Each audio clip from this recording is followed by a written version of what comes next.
Good morning. কেমন আছো তোমরা? আশা করি ভালো আছো। আমরা কিন্তু সবাই ভালো আছি। এখন কটা বাজে জানো? সকাল 4টা বাজে। ঘুম থেকে উঠেছি আর ঘুমই পেলো না। তো ওই যে তোমাদের বলেছিলাম এই ঘরটার কথা, তো চলো সকাল থেকেই এই ঘরটা নিয়েই আজকে পড়েছি। পুরো 1.5 থেকে 2 ঘন্টা লেগেছে ঘরটার পেছনে। তবে হ্যাঁ, তোমরা অনেকেই অনেক কথা বলছো, কিছু মনের কথা তোমাদের কাছে শেয়ার করব। যাই হোক, আজকের ডেটে এসে কিন্তু আমার আর কোনো কথাতেই কারোর কথাতেই কিছু খারাপ লাগে না। কারণ একটা জিনিস আমি জানি যে আমি কি, আর আমি আমার এই চ্যানেলটা সবসময় নিট অ্যান্ড ক্লিন এবং সবথেকে বড় কথা যেন কিছু শিক্ষণীয় হয় সেই রকম কিছু দেওয়ার চেষ্টা করেছি। বিশেষ করে আমার ক্রিয়েটিভিটি আমি সর্বদা দেখানোর চেষ্টা করেছি। তবে আমি তো মানুষ, কাজ করতে গিয়ে হয়তোবা কখনো আমরা দিক হারিয়ে ফেলি। তবে যখন সঠিক দিশায় আমরা চলে আসি তখন আমার মনে হয় সেই মানুষকে ইন্সপায়ার করা উচিত, এটা আমি মনে করি। কারণ আমি বরাবর পিছিয়ে থাকা মানুষগুলোকে, ভুল করা মানুষগুলোকে সঠিক রাস্তা দেখিয়েছি। তবে বলতে পারো তোমরা অনেকেই বলেছো, অনেকে নয় 2-1 জন বলেছো তোমার তো খুব জ্ঞান। জানি না কতটা জ্ঞান অর্জন করেছি, তবে হ্যাঁ, বাবা মার কিছু কথা খুব স্মরণ রাখি গো। কারণ বড়রা কিছু কথা আছে যেগুলো বলেছে সেইগুলো মেনে চলার চেষ্টা করি। আজও চলেছি, ভবিষ্যতেও চলবো। তবে ওই যে বলে না, সবাই না সবটা বুঝবে না, যারটা সে বোঝে। তবে যাই হোক, চলো আজকে এই ঘরটা সত্যি খুব সুন্দর করে ক্লিন করব। অনেক দিন থেকেই ভাবছি, শুধু স্টোর করে রাখা হয়। বিশেষ করে গৌতমের কিছু যন্ত্রপাতি যেগুলো কি বলতো ইউজ হয় না, কিনে রেখে দেয়। যেমন কি ড্রিল মেশিন, আরও অনেক কিছু আছে যেগুলোর প্রয়োজন নেই। কারণ ওইগুলো কি বলতো, যারা কারোর বাড়িতে ঘরে কোনো কাজ করে বা কোনো ফার্নিচারের কাজ করে তাদের ওই মেশিনগুলো দরকার। আমাদের কিন্তু ওই মেশিনগুলো দরকার নেই। তবে গৌতমের একটা নেশা আছে, কি বলতো, অ্যাকচুয়ালি ইঞ্জিনিয়ার তো, ওর একটা নেশা আছে যে কোনো যন্ত্র কেনার। এত যন্ত্রপাতি কিনে ভরে রেখেছে না, বিশ্বাস করবে না, এই ঘরটাতে শুধু ওই যন্ত্রপাতিই বেশি। তো এইগুলো যেহেতু কিনে রেখে দিয়েছে কিন্তু যত্নে রাখতে পারে না। এগুলোকে সব কিছুকে আমি কিন্তু যত্ন করে গুছিয়ে গুছিয়ে রাখি। আমাকে বলছে কালকে যে আমি কি পারি নাকি এসব, এগুলো তো সব তুমি করো। আমি বললাম যে আমি করি ঠিক আছে, কিন্তু জিনিসগুলো তো তুমি কিনেছো, সেইগুলোকে যত্ন করে রাখার দায়িত্ব কিন্তু তোমার। আর এই জিনিসগুলো আমাদের প্রয়োজন না, অপ্রয়োজনীয় জিনিস যেগুলো আমরা ইউজই করব না কখনো, সেগুলো কিনে তারপরে ঘরে ফেলে রেখে লাভ আছে? তোমরা হয়তো দেখতে পাচ্ছ আমি কাজ করতে করতে সাইডে ওই যে স্টেবিলাইজার, এই স্টেবিলাইজারটার ওয়েট কত হবে জানো? এটা কিন্তু আমাদের ঘরের কোনো কাজেরই না, এইভাবেই পড়ে রয়েছে। এরকম আরও অনেক কিছু আছে। একটা মিক্সার গ্রাইন্ডার তোমাদের লাস্টে আমি দেখাবো। ওই ধরনের মিক্সার গ্রাইন্ডার কী বলো তো, বড় বড় অনুষ্ঠান যারা করে তাদের প্রয়োজন হয়, আমাদের কিন্তু কোনো প্রয়োজনই নেই, কিন্তু সেটাও আমার ঘরে রয়েছে। তো এইরকম অনেক জিনিস আছে যেগুলো আমাদের প্রয়োজনে আসছে না, শুধু পড়ে পড়ে নষ্ট হচ্ছে। আমার কথা হলো এই জিনিসগুলো কি বলো তো, টাকা নষ্ট করে আমরা ওইটাকে এভাবে রেখে দিয়েছি। হ্যাঁ, যদি কোনো কাজে আসতো, বৎসরে একবার কাজে আসতো তাও হতো, কোনো কাজেই আসছে না। যাই হোক, তোমাদের সাথে কথা বলতে বলতে তোমরা নিশ্চয়ই প্রথমে ঘরটার অবস্থা দেখেছিলে, আর এখন দেখো ঘরটার পরিস্থিতি। এই পেপার, মানে কি বলবো, মানে আমি তোমাদের বোঝাতে পারবো না। মানে 1.5 থেকে 2 ঘন্টা লেগেছে, মানে বুঝতে পারছো যে কতটা মানে নোংরা ছিল, আর সেগুলোকে পরিষ্কার করেছি। কিছু কিছু বইয়ের নিচে দেখলাম ইঁদুর, ওইটা মনে হয় মরে শুকিয়ে গেছে। যাই হোক, এখন এই নোংরাগুলো এই এই যে দেখছো বাক্সটা, এটার মধ্যে তুলে তারপরে নালির ওপারে ফেলে দেব। এইটা করে তারপরে যাব নিচে রান্না করতে। তবে আজকে অনেক সকালে উঠেছি তো, কোনো কাজেই কিন্তু খুব একটা দেরি হবে না। শীতের বেলা কিন্তু দূর দূর করে বেরিয়ে যায়, তবু আমার মনে হয় সব কাজই আজকে কমপ্লিট করতে পারবো। তবে আজকে শরীরটাও বেশ ভালো লাগছে, চাঙা একদম, যেহেতু অনেকটা সকালে ঘুম থেকে উঠেছি আর কালকে ঘুমিয়েছিলাম একটু সকাল করেই। আজকের ডেটে এসে কে কি বলল, কিভাবে বলল, খুব একটা বেশি ম্যাটার করে না গো, খুব একটা ভাবি না ওইগুলো নিয়ে। আজকে 2 থেকে 3 বছর হয়েছে প্রায় আমি দুপুরবেলা ঘুমাই কিনা আমি বলতে পারবো না। আর রাতও সেই 2টো, 2:30, 3টা। তোমরা সবাই জানো মোটামুটি, কন্ট্রোভার্সি চ্যানেল যারা দেখো, অনেকে এই চ্যানেলটাও দেখো, তোমরা জানো ওই চ্যানেলেও 3টা করে ভিডিও দিতাম। এইটা তো একটা ব্লগিং দিতাম, আর তারপরে একটা রান্নার চ্যানেলে, তারপরে তো ফেসবুকেও কাজ করেছি। তো এত সংসারের কাজ করে, সবাইকে ভালো রেখে, সমস্ত দায়িত্ব কর্তব্য পালন করে, তারপরে বিশেষ করে মানে এই চ্যানেলগুলোতে যখন একভাবে কাজ করেছি, পরিশ্রম করেছি, এটা কিন্তু চারটিখানি কথা নয়। অভিনয় করে, নাটক করে চ্যানেল কোনোভাবে দাঁড় করাতে পারছিলাম না বলে আমাকে এই নাটকটাও করতে হবে।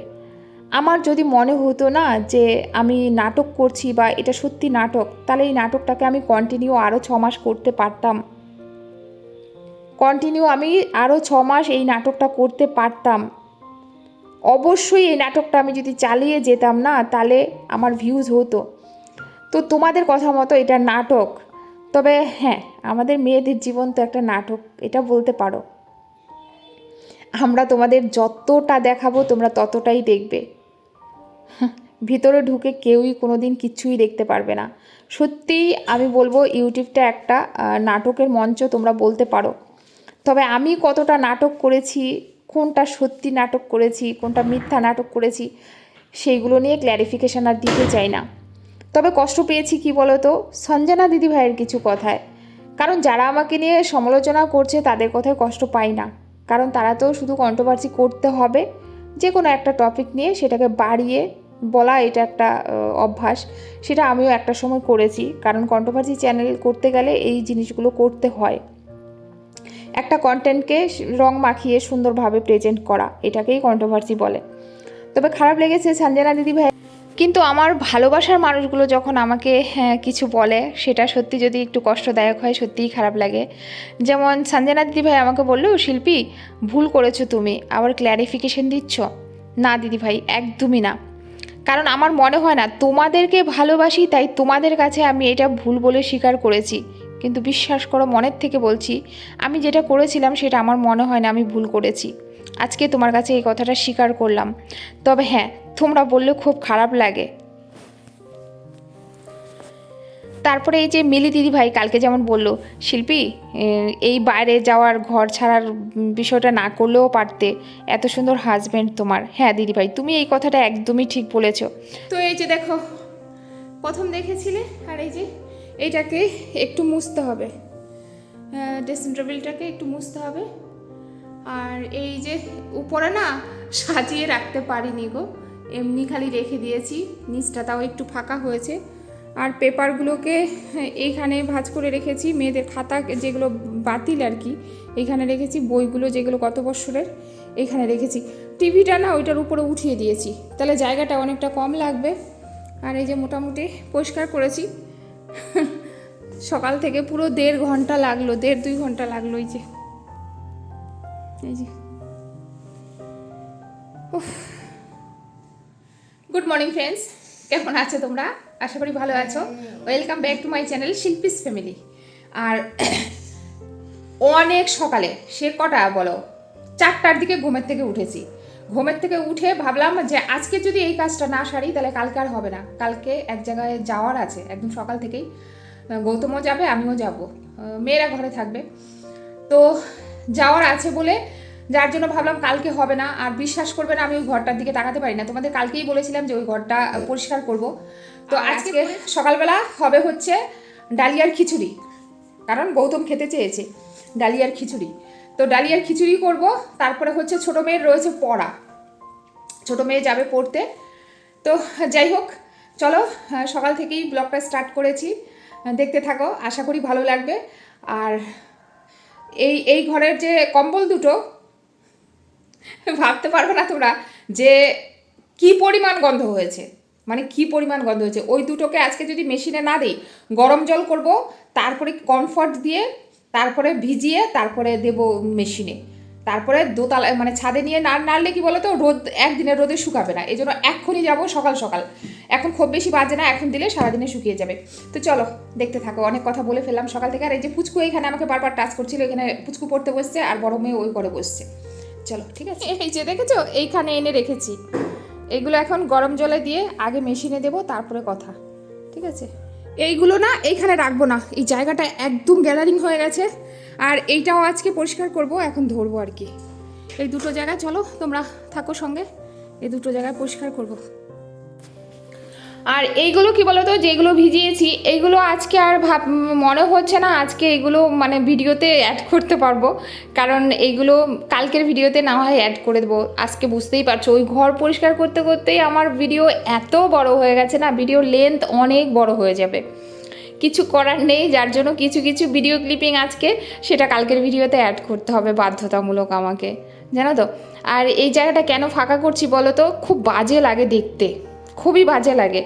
বিশেষ করে রেলিং না হলে পরে দেখবে যে কোনো সিঁড়ির ওই আসল যে সৌন্দর্যটা সেটাই বোঝা যায় না। একদম রেলিং দেবো সব তো তোমরা জানো, কাজ টাজ পছন্দ করা হয়ে গেছে, তোমরাও পছন্দ করেছিলে। এখনও অবশ্য মনের মধ্যে সেই কাজগুলোই রয়েছে। তবে হ্যাঁ, একটু লেট হবে কারণ এই যে গাড়িটা নিয়েছি, আবার গৌতমের মোবাইল নিতে হবে একটা, তোমাদের বলেছি না অনেক দিন থেকেই মোবাইল, একটা ভালো মোবাইল নিতে হবে। তো এইগুলো নিতে নিতে রেলিংটা একটু পিছিয়ে যাচ্ছে। তবে হ্যাঁ, চেষ্টা করবো এই বছরের মধ্যে রেলিংটা দেওয়ার আর কি। এটার উপরে যা যা ছিল সবই হচ্ছে আমার, বিশেষ করে ক্রিম। দিদি এত ক্রিম দিয়েছে আর এত শ্যাম্পু দিয়েছে, কোথায় কোথায় যে গুজে গুজে রেখেছি, মানে এই ওয়ার্ড্রপ ওই ওয়ার্ড্রপ এই শোকেস। যাই হোক, দেখো এই কাজগুলো সেরে এই যে এখানে চলে এসেছি, আর তোমাদের তো দেখালাম ওই জায়গাটা কিভাবে আজকে মানে সমস্ত সকাল থেকে এই কাজগুলো করে এত ফ্রেশ লাগছে শরীরটা, মনে হচ্ছে যে কত মানে ঝামেলা যেন মাথার থেকে সরে গেছে, এইটা মনে হচ্ছে। এইখানে এই যে তোমরা দেখেছো এই কাপড়টা একটা পর্দা, এটাকে আমি সেলাই করে এরকম রেখে দিয়েছিলাম। এইখানটা দিয়ে দিলে কি বলো তো, নিচে জুতো টুতো থাকে তো ওইগুলো দেখা যায় না, ভালো লাগে। তবে হ্যাঁ, এইখানটা বলেছি না তোমাদের যে একটা ওয়ার্ড্রপ মতো করব এই জায়গাটা সিঁড়ির এই নিচটাতে, যেখানে কিনা জুতো তারপরে এটা সেটা টুকটাক বাইরের যে জিনিসগুলো আমরা আসি যখন বাইরের থেকে তখন রাখি সেগুলো রাখা যাবে। আর ওই যে দেখেছো গ্রসারিগুলো, এইগুলো এইখানে এনে রেখে দিয়েছি, কারণ গ্রসারি এইগুলো এখানে রেখে দিলাম। দেখো এই জায়গাটা পুরো ফাঁকা করেছি, কল্পনা আসলে এবারে ঘরটাকে সুন্দর করে মুছতে বলবো।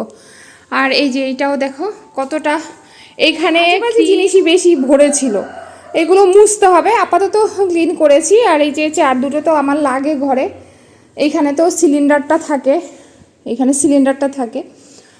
তো এই যে এই হচ্ছে ব্যাপার, পরিষ্কার করে নিয়েছি। আর পারছি না, মানে এবার খিদেতে মনে হচ্ছে পড়ে যাব।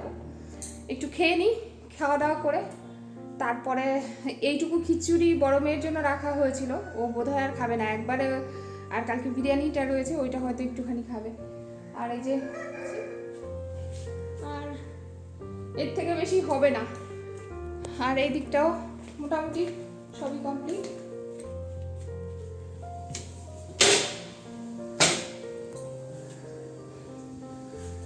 ঠিক আছে, চলো খাওয়া দাওয়া করে নিই, তারপরে আবার আসছি, ঠিক আছে। যাই হোক, সমস্ত সেরে সুরে তারপরে এই যে এখানে দেখো এসছি, করেছি ডালিয়ার খিচুড়ি, একটু ফুলকপি দিয়েছি, একটুখানি আলু দিয়েছি, আর হচ্ছে একটু শিম দিয়েছি। তো প্রথমে বাড়ছি হচ্ছে গৌতমের আর ছোটো মেয়ের খাবার, কারণ ছোটো মেয়ে যাবে এখন পড়তে, বাজে হচ্ছে 9:30। বড় মেয়ে এইমাত্র ঘুম থেকে উঠে ব্রাশ করছে, তো এই জন্য ও এখন খাবে না, ও যখন খাবে। আপাতত ওদের দুজনকে দিয়ে দিই, গৌতম যেহেতু মেয়েকে ছাড়তে যাবে তাকেও দিয়ে দিই। আর দিয়ে দিলাম উপরে একটুখানি বাটার, যেহেতু নেই ঘি। তো আর কিচ্ছু ভাজা পোড়া কিচ্ছুই করিনি। আর একদম সঙ্গে সঙ্গে আমি দুপুরের রান্নাটাও বসিয়ে দিয়েছি। ভাবছি কি বলো তো, দুপুরের রান্নাটা সেরে স্নান পুজো দিয়ে তারপরে অনেক সময় রেস্ট নেব। এখন যদি একটুখানি বসে যাই না, তাহলে ক্লান্তি লেগে যাবে, আর মনে হবে না, যেহেতু পরিশ্রমটাও হয়েছে এই কাজগুলো করতে। এখন যদি বসে যাই তাহলে অনেকটা লেট হয়ে যাবে। রান্না করতে এসে এই যে তেল বাড়ন্ত, আবার তেলটা ঢালতে হবে। তো এই যে সর্ষের তেলটা ঢেলে নিই। এই মাসে 4 কিলো তেল এনেছে 4 কিলো তেল পুরো ধরাই রয়েছে।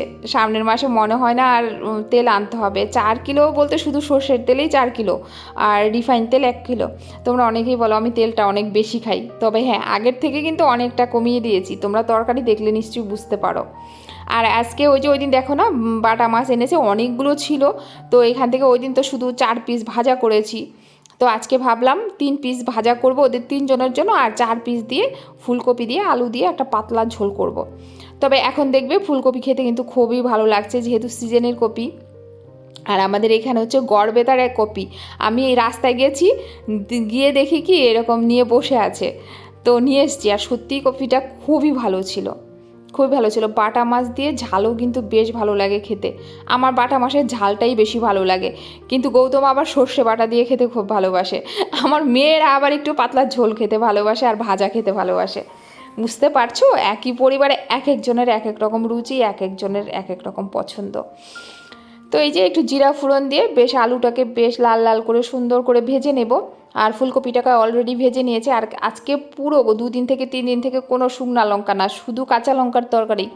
একটু কাঁচা লঙ্কা, একটু সর্ষে আর একটুখানি হচ্ছে তোমার আদা বেশ সুন্দর করে শিলনোড়ায় বেটে নিয়েছি। তারপরে এই যে দেখো মশলাটা দিয়ে একটু কষে তারপরে জল দিয়ে আরও সুন্দর করে কষে নিচ্ছি। দিয়ে দিলাম পরিমাণ মতো একটুখানি হলুদ, কালারের জন্য একটু লঙ্কা দিলাম, একদমই একটু। যদি তোমাদের এই ভিডিও না করতাম তাহলে কিন্তু আমি এইটুকু লঙ্কাও দিতাম না, সত্যি বলছি, একদম ম্যারমরে হতো, ওইটাই থাকতো। কিন্তু এইটুকু না দিলে না, একদম কালার না আসলে তোমরা হয়তো বলবে কি এ বাবা দিদিভাই কেমন তরকারি করেছে, যার জন্য ওইটুকু বাধ্য হয়ে দিয়েছি। নয়তো আমি ওই যে শুকনো লঙ্কাটা যেটুকু গুঁড়া ইউজ করেছি আমি করতাম না, কারণ আমার ঘরে না কোনো গুঁড়ো লঙ্কা মানে কোনো গুঁড়া মশলা কেউ খেতে চায় না। যেটা করব শিলনোড়ায় বেটে। এইবার হচ্ছে আমাকে অনেকেই তোমরা প্রশ্ন করো যে দিদি ভাই তুমি রান্নার পরে যে এই যে এতটা করে জিরা বাটা দাও, এতে তোমার জিরার গন্ধ ছাড়ে না? একদমই না, তোমরা দিয়ে দেখো। জিরাটা একটু দিয়ে বেশ ঝোলটাকে ফুটাবে। কাঁচা জিরাটা দিলে কি বলো তো, তো যে কোনো তরকারিতে কাঁচা জিরা বেটে দিলে তোমার পেটের পক্ষে খুবই উপকারী। তারপরে হচ্ছে তরকারির টেস্টই কিন্তু বাড়িয়ে দেয়। মাছের ঝোলে যদি কাঁচা জিরা তুমি বেটে না দাও, সেই টেস্টই আসবে না। বাঙালির যে একটা স্বাদ না, সেটা আসবে না। যাই হোক, আর এখানে করছি শিমের ঘ্যাট। এই শিমের ঘ্যাটটাতে যদি একটু শুটকি দেওয়া যেত না, ওফ যা হতো। তবে তারপরও এত সুন্দর হয়েছে খেতে, না খুব ভালো হয়েছে আজকে শিমের মানে ঘ্যাটটা, মাছের ঝোলের থেকেও অনেক ভালো হয়েছে। একটু টমেটো দিয়েছি, একটু ধনেপাতা দিয়েছি, একটুখানি চিংড়ি শুটকি বা এমনি শুটকি হতো, ব্যাস। আর এই যে দেখো 3 পিস মাছ বেশ লাল লাল করে ভেজে নিলাম। তারপরে দেখো একদম খেতে চলে এসেছি। অলরেডি গৌতম আর বড় মেয়ে খেয়ে নিয়েছে, এখন আমি আর তোতা খেতে বসছি, মানে আমার ছোট মেয়ে।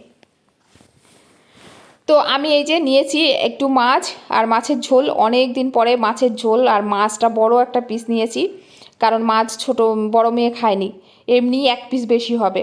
রাত্রে কে মাছ খাবে কি খাবে, রাতে তো রুটি করব, কারণ রাত্রে রুটিই খাবে সবাই। আর গৌতম যেহেতু আজকে মর্নিং মানে কি বলছি ফার্স্ট নাইট গেছে, তো ঘরে এসে রুটিই খাবে। গৌতম বলেছে এটা নাকি খুব ভালো হয়েছে খেতে।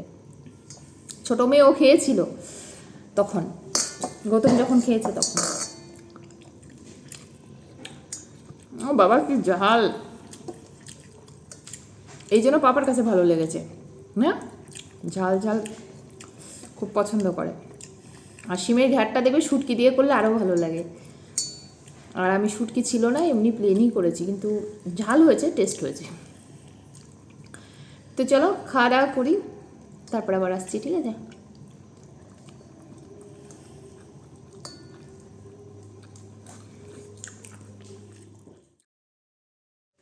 অনেক পরে তোমাদের সামনে এলাম। এখন বাজে হচ্ছে 7:30, আর 7:30 বাজে। এইখানে হচ্ছে রাত্রে রুটি খাওয়ার জন্য বড় মেয়ে রুটি খাবে আর গৌতম রুটি খাবে। আমার আর ছোটো মেয়ের আমরা তো ভাতুরে ভাতই খাবো। আর দুধ জমেছে, কালকে কেউ দুধ খায়নি, রাত্রে বিরিয়ানি খেয়েছে, দুধটা জমেছে। কালকের হচ্ছে 500, আজকের 500, 1 কিলো দুধ। ইচ্ছা করছে একটু পায়েস করি। আর পায়েসটা মোটামুটি গৌতম আর ছোটো মেয়ে খুব ভালোবাসে, আমি আর বড় মেয়ে খুব একটা ভালোবাসি না, তবে শীতকাল তো একটু একটু খাওয়াই যায়। এই যে 1 কিলো দুধ, তাও দেখাই তোমাদের, তাও ব্যাক ক্যামেরাতে দেখাচ্ছি। আর আলু তরকারি, ওই যে সাদা আলুর তরকারি। আমাকে একদিন একটা দিদিভাই কমেন্ট করে বলছে যে শিল্পী তুমি রোজই বলো সাদা আলুর তরকারি, সাদা আলুর তরকারি, কিন্তু আলু তরকারি তো কেমন করে লাল হয়ে যায়। লাল হয় কেন জানো তো? ওই যে আমাদের এখানে স্পেশাল তেলেঙ্গি মশলা যেটা দেই, যার জন্য লাল হয়ে যায়। তবে এই মশলাটা যে কোনো তরকারিতে, মানে যে কোনো বলতে মাছের ঝোলে না, যেটা বাঙালি রান্না সেই মাছের ঝোলে না। হাতটা ধরে যাচ্ছে, একটু বসিয়ে নি এটা।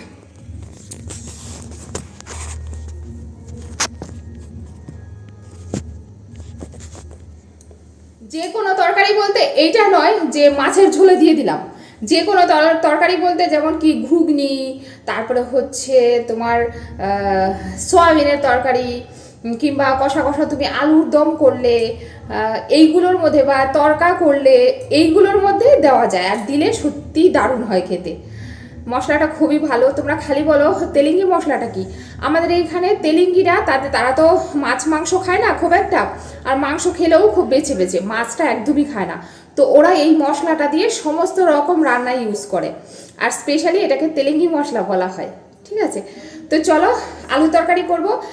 মেয়ে বলছে লুচি করতে, আর ওর বাবা তো লুচি খাবে না, রাত্রে এসে ওর বাবার জন্য করব রুটি, মাখবো একই সাথে, ওইটা দিয়েই বড় মেয়েকে করে দেবো লুচি আর গৌতমকে করে দেবো রুটি। তো চলো ঠিক আছে, করতে থাকি। আর পায়েস ইচ্ছা করছে বানাতে, কিন্তু গুড় নেই।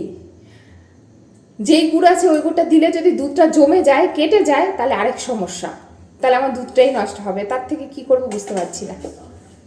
চলো এইখানে কেটে, এইগুলো কিন্তু চন্দ্রমুখী আলু, দেখেছো, এই জন্য হলুদ হলুদ কিন্তু আলুটা, এই আলুটা খেতে খুব ভালো। আর এই হচ্ছে গিয়ে দুধ, কি করব বুঝতে পারছি না, থাক আপাতত, পরে দেখা যাবে। ঠিক আছে, তো এই যে একটুখানি তেল দিয়ে তার মধ্যে একটুখানি কালো জিরা, তবে আমি কিন্তু পাঁচ ফোড়ন দিই জানো তো, তো আজকে একটু কালো জিরা এই দিয়ে দিলাম, একটু রসুন ফোড়ন দিলাম, আর এইদিকে দেখো একটু কাঁচা লঙ্কা চিড়ে দিয়ে দিলাম। এবারে আলুগুলোকে দিয়ে দেবো, আলুগুলোকে বেশ সুন্দর অনেকক্ষণ ধরে অল্প আঁচ দিয়ে দিয়ে ভেজে নেবো, একটু নুনও দিয়ে দিলাম। তারপরে কি, তারপরে একটু ঝোল দিয়ে দিলে, তেলেঙ্গি মশলা দিয়ে দিলে, এই তো তরকারি একদম মাখা মাখা করে করলে। তবে ইচ্ছে তো করছে দেখি পায়েস একটু করবো ভাবছি, গুড় নেই বলে কি, পাশের দোকানে আছে, ওখান থেকে না হয় নিয়ে আসা যাবে। আমার একটা যাকে ফোন করেছিলাম, তাকে বলবো বলে যে আমাকে একটু গুড় কিনে দিয়ে যাও, ও আবার খুব ভালো, ও দিয়ে যায়। তো ফোনটা অনেকবার করার পর দেখলাম ফোনটা তোলেনি, তাকে বলতাম যে আমাকে একটু গুড় কিনে দিয়ে যাও। তারপরে আমি হাঁটতে হাঁটতে আমিই গেছি, জানো না তো। এই যে দেখো সাদা তরকারি একদম তেলেঙ্গি মশলা দিয়ে একদম লাল বানিয়ে দিয়েছি, আর একটুখানি চিনি দিয়েছি নামানোর আগে, এই তো রেডি। এই যে একটু বড় সাইজের বাটি, এক বাটি তরকারি হয়েছে, কারণ গৌতম খাবে আর বড় মেয়ে খাবে। আমি আর ছোটো মেয়ে তো ভাতের বুক, আর ভাত খাওয়ার ইচ্ছে ছিল, তবে আজকে যখন এই তরকারি করলাম, পায়েস করলাম, তখন কিন্তু আর আমিও লুচি আর পরোটার লোভটা ছাড়তে পারিনি। আজকে কিন্তু আমিও পরোটা খেয়ে নিয়েছি রাত্রে। তার মধ্যে কি ছোটো মেয়ে বলছে, মা আজকেও যে আমারও যেন একটু ইচ্ছে করছে, ঠান্ডাকাল বলে, তাহলে আমাকেও একটু, আর ও যেহেতু একটু পায়েস খেতে ভালোবাসে, ও আবার বলছে, মা তাহলে আমাকে তুমি একটুখানি পায়েস আর দুটো লুচি দিয়ে দাও, মানে গুনে দুটো লুচি দেবে, তো ছোট্ট ছোট করে দেবে, আবার একদম বারবার বলছে ছোট্ট ছোট করে দুটো লুচি দেবে, আর একটুখানি তরকারি দেবে, আর একটু পায়েস দেবে। তো যাই হোক, আজকে এই হবে আমাদের রাত্রের ডিনারের। আর দেখো গরুর দুধ দিয়ে কি বলো তো পায়েস করলে না একটু ঝোলা ঝোলা থাকে, কিন্তু তোমরা দেখবে যে কোনো প্যাকেট দুধ দিয়ে, ক্রিম হয় তো প্রচুর ওই দুধগুলোতে, দুধটা পায়েসটা না বেশ গাঢ় গাঢ় হয়।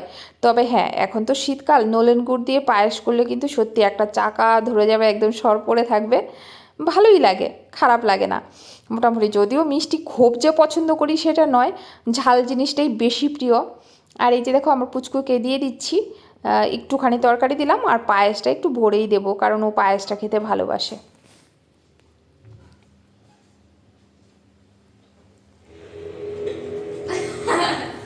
আমাকে বলছে, মা দুটো লুচি দাও, আমি দুটোই খাবো। আজকে খেতে চাইলো, বললো আমাকে দুটো লুচি দাও, আর ওই পায়েসটা দেখেছে, ও একটু পায়েসটা খেতে ভালোবাসে, তো আমাকে বলছে দুটো লুচি দাও। তো ওই যে দুটো লুচি আর এইটুকু তরকারি দিয়েছি, আর বড় মেয়ে শুধু তরকারি দিয়ে লুচি খেয়েছে, ও পায়েস খায় না। যাই হোক, এবার গৌতম আসলে ওকে গরম গরম রুটি ভেজে দেবো। মাখাটা একসাথে করে নিয়েছি, খালি ওর লুচিটা পরে করবো আর কি। আমি এখন ঘরে গিয়ে একটু বসি, চলো। অনেকক্ষণ বসেছিলাম, তারপরে এই যে গৌতম এসছে, গৌতম অলরেডি গা হাত পা ধুতে গেছে, আর ততক্ষণে আমি এই যে দেখো পরোটা করে ফেলেছি। তো দুটো পরোটা দিলাম, এই যে গৌতম খেতে বসেছে, গৌতমকে দিয়ে আমিও এখন সাইডে বসে যাব, আমিও খেয়ে নেব। খেয়ে দিয়ে তারপরে আর কি, আজকে আর কোনো কাজ নেই, আর শীতকালে তো বুঝতেই পারো, খাওয়ার পরে মনে হয় লেপের তরে ঢুকতে পারলেই বাঁচি। খেতে খেতে তারপরে আজকের ভিডিওটা কিন্তু তোমাদের এর থেকে বেশি বাড়াবো না, আজকের ভিডিওটা এই পর্যন্ত এন্ড করে দেব। কেমন লাগলো, আর যাই বলেছি না কেন কেউ কিছু মনে নিও না, কেউ খারাপভাবে নিও না, জাস্ট নর্মালি বলার চেষ্টা করেছি। জানি না কি বলতে কি বলেছি, যদি কিছু ভুল বলে থাকি তাহলে অবশ্যই দিদিভাই হিসাবে ক্ষমা করে দিও, বা বোন হিসাবে। তো চলো আজকের ভিডিওটা এই পর্যন্তই। সবাই ভালো থেকো, সুস্থ থেকো। দেখা হবে একটি নতুন ব্লগের সাথে। কালকে দেখি 4টেই তো দেওয়ার চেষ্টা করি, এবার যদি 4টায় না হয় তাহলে হয়তো বা একটু লেট হতে পারে, তবে অবশ্যই ভিডিও আসবে। সবাই ভালো থাকবে। সবাইকে টাটা, গুড নাইট, শুভরাত্রি।